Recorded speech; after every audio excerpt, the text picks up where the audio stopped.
Hey, what's up guys, Mike from TechTV, and I'm going to do the Living Legends 7 recap from the points perspective. So, Living Legends 7, actually from the Land War perspective, was one of the best Legends I've ever seen in regards to the Land War. That was just phenomenal. I was actually jealous of the players on both sides because of how amazing the Land War was. Nobody got spawn camped.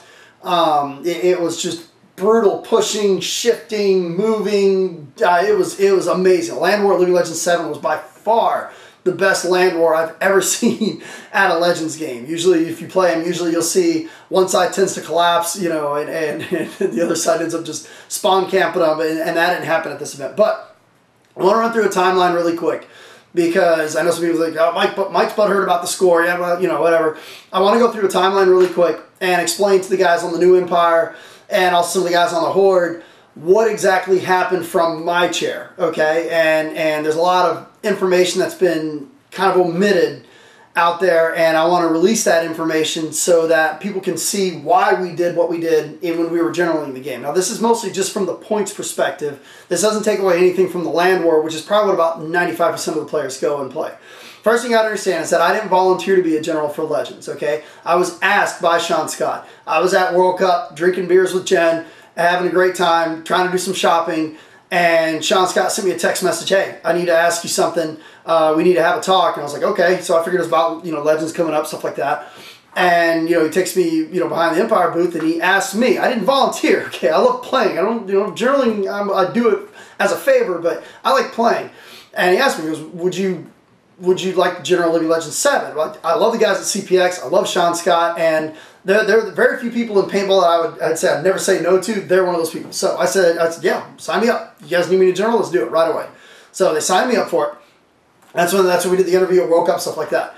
Then on Facebook, I was invited into what they call the Living Legends Game Committee. It was a secret section that made up of about 10 people, including the owners of the field, Paul and Mike Dagnino, Viper, obviously the game coordinator, Sean Scott, who's the master of awesomeness. He takes care of all of the logistical side of it. It had me and Orange, who's my Josh Samwar, who's my XO. It also had Hanu, Kevin, Buckshot, the general, and one of the top Legion commander for the other side. Basically, it took all of the head guys for Living Legends were in this one secret game committee thing. Now, all of a sudden I start seeing the dialogue popping up, and Viper starts addressing the amount of players they were anticipating this year. Obviously, this event's growing every single year. This is one of the most important things that I want to get out there, because you'll see the importance of this later on. They start talking about how they're going to structure this game. Now, when you're a general, you go up there to play the game that they want to put on, okay? So they tell you, this is how we want this game to be run. You go up there and do it. And so when I'm getting instructions from the game director on how to play the game, I don't question them. I understand rule lawyering, okay? I'm an hour away from Wayne's World. I understand rule lawyering. I've gotten the hell beat out of me at Wayne's World from rule lawyering. I've been on the team that's rule lawyered, the other side. I understand rule lawyering. Okay, rule lawyering basically in scenario paintball, you look at the rules and you say, well, it doesn't say we can't do this, so we can do it. Here's a real good example of rule lawyering. Okay, so for a lot of people that don't know about scenario paintball, this is what we did to Sean Scott when I did Canadian Carnage too. His rocket launcher guys were killing me. Steve Pretty Lou Louise of the Reservoir Dogs, his guys were massacring my helicopter guys. And so my helicopters could not get out of the spawn. If you don't know what a helicopter is, it's basically a broomstick with a long string, and everybody hangs onto it, and you can walk around the field until someone shoots a rocket over the top of your head, a Nerf rocket. And I couldn't get them out of the spawn. These guys were just coordinated. Wherever we went, didn't matter if we run, jogged, walked, they always got us out. Anyway, I got a sniper card, which is common in the Viper events. And I had my sniper walk behind, basically Deadman walk behind the helicopter, and as soon as he saw the guy with the Meta 9, he sniped them all out. Took them 45 seconds, took out all 3 of their rocket launcher guys. Now my guys were able to get out. That's an example of rule lawyering, okay? It doesn't say that you can't do a dead man walk. Dead man walking is perfectly acceptable in scenario. And it doesn't say that you can't dead man walk behind a helicopter, and that's what we did. We've seen this a million times at Legends. I've seen people do sniper carts inside of tanks and snipe people out. So it's, rule lawyering is, I understand rule lawyering. Okay, but the instructions that I got from Kerry to say to rule lawyer these, that's not rule lawyering, that's game director specific orders, Loring. Kerry told us, Viper told us, that the way how he wanted Legends 7 structured, because of overcrowding, field playability, safety, went through all these things, was that he wanted 20% of the players off the field doing the skirmishes, with the other 20% getting ready, leaving 60% of the players on the field. Okay? Now, if you look down below in the description box, you're going to see the screenshot. These were the orders that he gave to not only Sean Scott, to the Dagnitos on how to structure this game. He also gave it to the commanders and the generals. This is exactly how we're going to structure this game. I'm going to read it to you. And this is what I followed. Now, we got this October 26, 2013. And this, in my opinion, set the entire stage of how Living Legends was going to play out. So I'm going to read it to you. It says, yes, I know, but with the number of players we may have this year, this really helps with overcrowding. The Legion that has just finished off will be reloading and filling up. As they enter the main scenario field, they will pass the one that's coming out and to do the same thing in order to get ready for their fight.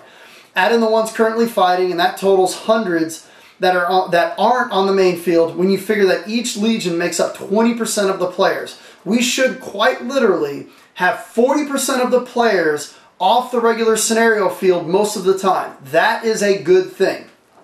So I write back, I'm digging the maps. This was the prototype map that they said they were going to use Wasteland, which is the car field that's outside of the typical Living Legends field. Wasteland, which is the car field that's, you know, off to the side on the left side.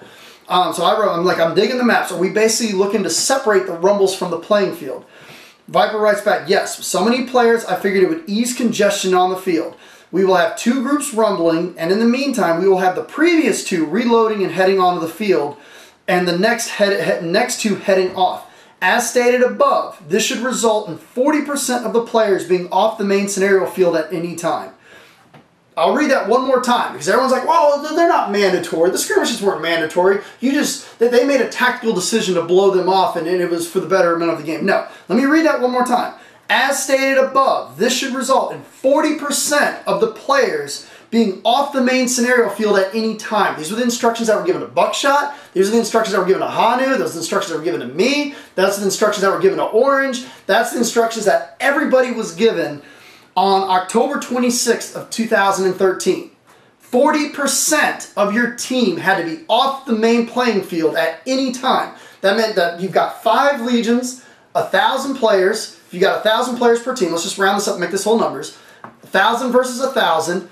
Each legion is 200 players. You should have 400 players off the field with 600 being on the field. You got 200 in a rumble, 200 getting ready, and that just constantly rotates. Okay, you can read that. That was the instructions that were given to me as the general. 40% off the field at all times. Not 2 dozen, not 3 dozen, 40%. Anyway, so let's talk about, everything from this point right here, this was the seed that was planted for Living Legends 7. Everything that was done after this order that was given out was basically put in for this conversation right here. The off-field skirmishes, the fact that they brought in the APPA to print out the individual Legion IDs, okay? Everybody got an individual Legion IDs. Inside of your player packet, there was a schedule showing you exactly when your skirmishes were. The huge Legion banners, the 3-foot-tall Legion banners, were supposed to be put out there so everybody knew when there's, where their Legion was at.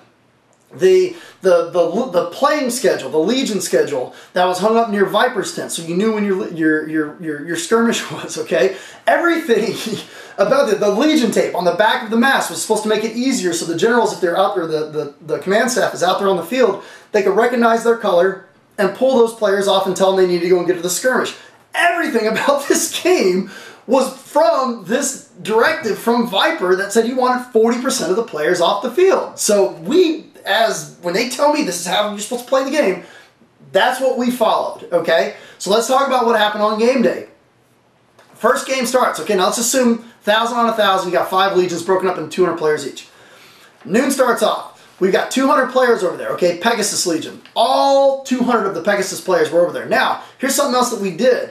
I went and printed 2,000 of these little cards to my players and handed them out. Each Legion commander got 500 of them. So each one of the players that were on the New Empire knew exactly where they had to be on the field at all time. And we came up with this amazing rotational system where as you got closer and closer to your skirmish time, you got closer and closer to the exit of the field, which is usually through Bedlam. So what we did was we figured, okay, the people with the longest wait, put them down to the ravine, which is the farthest point away from the exit. The people with the closest time to their skirmish, they need to be closer to the net so they can just walk right off the field. And we came up with this amazing system of rotating the players, and we came up with individual schedules that we handed out. We printed 2,000 of them, handed them out to all our players so they knew exactly where to be on the field. We also had almost 90 walkie-talkies, and we also had 7 bullhorns that I gave each one of the Legion commanders a bullhorn, and I also built them a watch that went over their padding and their jersey so that they could look at their watch and know exactly where they're at. And it was working. It worked amazing. I mean, we literally got every single player from the Legion off the field for the noon,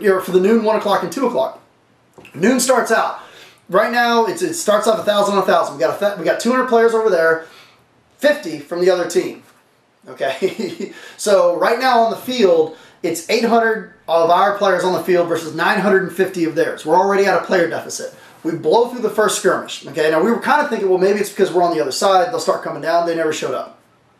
1 o'clock comes around. Once again, Chiron Legion. We've got 200. It's a full Legion on the other side of the field, ready for their skirmish. We look over here, 2 or 3 dozen. Okay, now we're starting to realize that something is going on here. These players are supposed to be here, and they're not here. What is going on here? So Chiron plays. Now let's do the math on this. Okay, if I've already pulled off 200 for the noon skirmish, I pulled off another 200 for the 1 p.m. skirmish. I'm down now to 600 players versus their 900. That's about what it was feeling like on the field. 2 o'clock is when all hell breaks loose. Okay, 2 o'clock, my noon skirmish is just now starting to come back onto the field. My 1 o'clock skirmish team, those 200 players are now in the pits getting ready. And my 2 o'clock skirmish team, Praetorian Guard, is now on the field. I'm down now to 400 players on the field, okay? 400 players versus their 850, because once again, they only sent like 20 or 30 players. They didn't send their full Legion. So now I got to make a decision. I'm looking out on the field. I've got 400 players on the field. It's 155. They've got over 850. All hell's breaking loose. Basically, the field is being held down by two legions, which is Minotaur and Centaur. Minotaur in the ravine, Centaur is in the middle woods. So we now have to make a decision, okay? And I'll get into the tanks in a second. We now have to make a decision. It's 400 versus 850. It's obviously the other side's blowing off the skirmishes. It's obviously they didn't follow what we all agreed on. And now I've got to make a decision at 2 o'clock, okay? Pegasus is just now starting to come back onto the field. So now I'm starting to get some reinforcements at 2 o'clock. Those are the guys that played at noon. And Praetorian is now waiting. So I'm down now to 400 players facing 850. Guess what happens then? They roll out with their tanks. We didn't get any tanks. I've never seen that at a Viper game. I've never seen that at Living Legends. But somehow, some way, they're saying I didn't recruit any tanks. I didn't know that I had to. I tried calling, sending out emails and stuff like that, recruiting as many players as I could. I never thought that I had to also recruit tanks from 1,300 miles away. They didn't give our team any tanks whatsoever. So now we're looking down the road. We've got 3 tanks coming down the road. We've got one that just rolled over the hills coming into Bedlam, sawing off my 400 players that are left on the field, holding off 850 players and 4 tanks. And we have no tanks. So I had to make a decision at 2 o'clock to pull the entire Praetorian Guard, which was 220 players, pull them off the field and put them into the regular playing field to save the game. Because the game was already over. I mean, we'd already been pushed back to our 30-yard line. The fact that we pulled so many players off the field to go to the skirmishes, we were down so many players on the field, they were just pushing us back. You combine that with 4 tanks, we were getting massacred. Absolutely, absolutely massacred. So I had to make a decision at 2 o'clock, and the decision was to pull the entire Praetorian Guard off from the skirmish as the players coming on from Pegasus, which were from the noon skirmish, got on there in order to push the lines back to give us some breathing room. It worked great, okay? It worked great. Now, I've seen a lot of, Mike was blowing off the skirmishes, yada, yada. I wasn't blowing off the skirmishes. We had a system in place to send the entire team. We just didn't get, nobody from the other team showed up. So that's what happened. Now, some people say, well, you just, they made a tactical decision to blow off the skirmishes. You should have done the same. Please read again the instructions that were given to all of us from Viper on how to play this game. Okay, these are Hanu agreed to this, Buckshot agreed to this, the Horde Command agreed to this, and we agreed to this. And I've definitely got to give props not only to Kush Nation Army. Kush Nation Army saved our ass. I mean, they literally saved our ass. Had Kush Nation Army not been on our team, these are the guys that have designed their own Metadyne rockets, their own Nerf rockets and stuff like that. Had they not been on our team, hey, that Living Legends 7 would have been over in an hour and a half. No doubt about it. As many players as we were pulling off the field, facing 4 tanks with none in our own pocket, on our own side, yeah, the Kush Nation Army saved our ass. Those guys did an amazing, amazing job. They kept popping the tanks, trying to send them back, kept popping the tanks, coming back, getting more, going back on the field, popping the tanks with their meta. So I definitely recommend you go like their Facebook page, Kush Nation Army. If you're a rocket launcher shooter, a LOL shooter, anti-tank guy, definitely go check out their products, as I saw them work, and those 2 guys held off 4 tanks almost single-handedly, and they did an amazing job. But another thing, I definitely got to give props to Richard Rangel. Richard Rangel actually called this. He was the one that actually called this. He's like, I just want to let you know, I've got a gut feeling that we're going to get fucked with these skirmishes. I can feel it. And I was like, they can't. And he's like, they will. I'm like, no, they can't. Read the instructions that we got. He's like, you read it right here. 40% off the field. He goes, they're not going to do it. And I'm like, I don't see how they're going to blow that off. We have instructions from Viper that says 40% of the players off the field. Richard's like, they're not going to do it. And we talked on the phone for hours trying to run through all the scenarios, and he goes, I'm telling you, we're going to get fucked. They're going to not send their players on the skirmish. They're going to roll us on the field, and that was basically what ended up happening. He's like, they're going to play dumb. They're going to say that they didn't know that they were mandatory because they weren't mandatory last year. And I'm like, it says here, 40% off the field. So that's what happened in regards to the points. So at that point, once I realized that the skirmishes were off, that was 5 months of planning for us on how to effectively manage and move players around from the field and stuff like that. So once all the skirmishes were off, and my game plan just went like right out in the window, and I was like, well, what do we do here? Well, let's just play woods ball. So, we tried to run some missions, and we got our first tanks that finally got to our side with about an hour and a half left to play. We made do with whatever we could then, but that's essentially what happened to us at Legends. So, the most important thing as a general, did you get pre-registrations? Yes, pre-registrations were there. Awesome. Did everybody on your team have a good time? Yes. I think everybody on both sides had a great time. This was, like I said, this is one of the best land wars I'd ever seen in Living Legends history. Ever.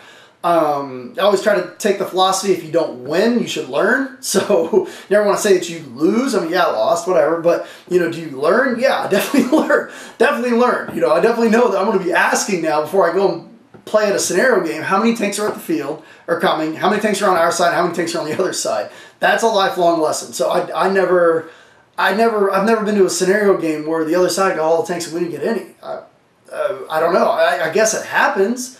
It's never happened to me. I've seen tank imbalances. The other side gets 3, we get 1, or vice versa. But I've never seen a 4-0 tank deficit. And actually had Sonny Lopez's tank, the LA Hitman tank, didn't get stuck. We probably would have been facing 5. So I've never seen that before. Had I known that you could have run a tank imbalance, I probably would have just rented a half dozen golf carts at $100 each and just draped net over them and then just roll out there with that. I never in a million years thought I'd be facing a 4-0 tank balance. But I definitely want to put the screenshot of the instructions that were given to me by Viper on how to general this game. I followed those instructions to a T, and a lot of people, oh, it's the fog of war, or they made a tactical decision. No, Viper specifically told us he wanted 40% of the players off the field. He wanted 20%, in the skirmish, 20% getting ready, leaving 60% on the field. You can read it right there in the screenshot. But other than that, I had an amazing time. I definitely learned a lot. There was a lot of lessons that I learned in regards to generaling and stuff like that. I've never faced something like that I faced at Living Legends. I think, for me, I think it's going to make me a better general, all for it, and definitely my command staff. So, with that being said, Living Legends 7 is in the books, thank God. And we're on right now to EMR Western Wars, which I will be there, and also Canadian Carnage 3. The link is down below on how to pre-register for EMR Western Wars. I'm really excited. I've never been to EMR before. I always hear the stories, especially the guys on M. Carter Brown. They talk about it all the time, and I've never been able to make it up to Pennsylvania, to EMR. It's going to be Greg Hastings is general on one side, Wolf's on the other. I'm Wolf's XO. We're going to have a really good time at EMR. The field looks awesome, and I definitely can't wait for Canadian Carnage 3. That Canadian Carnage is just a blast. So that's about it. Also, enjoy the next video, which is probably my favorite video that I've seen so far of Living Legends 7. These guys did an amazing job. Thank you.